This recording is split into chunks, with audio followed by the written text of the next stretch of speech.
Hi friends, welcome back to my channel. ఈ వీడియోలో ఇప్పుడే అందిన వార్త అండి.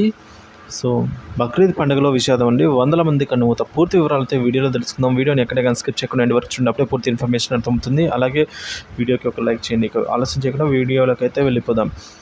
పవిత్ర హాజ్ యాత్రలో ఎండ తీవ్రత రూపం దాలుస్తుంది. దీని కారణంగా యాత్రకు వెళ్లిన భక్తులు పిట్టల్లా రాలుతున్నారు. యాత్రలో ఎండ వేడిమి తాళలేక ఇప్పటివరకు 11 మంది మృతి చెందడంతో హజ్ యాత్ర తీవ్ర విషాదంగా మారుతోంది.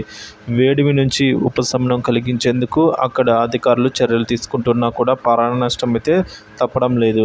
ఉష్ణోగ్రతలు పెరుగుతుండడంతో మృతుల సంఖ్య మరింత పెరిగే అవకాశం ఉంది. దీంతో హజ్ యాత్రకు వెళ్లిన భక్తులు కుటుంబ సభ్యులతో ఆందోళన చెందుతూ ఉన్నారు. సో బక్రీద్, ఈద్ ఉల్ అజా పండుగ సందర్భంగా పవిత్ర మక్కాకు పెద్ద సంఖ్యలో ముస్లింలు వెళ్తున్నారు. దీంతో మక్కా ప్రాంతం భక్తులతో కిటకిటలాడుతోంది.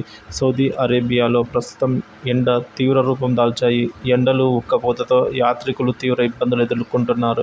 ఎండ వేడిమి కారణంగా 19 మంది మృతి చెందారని సౌదీ అధికారులు ప్రకటించారు. అయితే మరణించిన వారిలో జోర్డాన్, ఇరాన్ దేశస్థులు అధికంగా ఉన్నారు. 14 మంది జోర్డానీయులు భక్తులు మరణించగా మరో 17 మంది అదృశ్యమయ్యారు.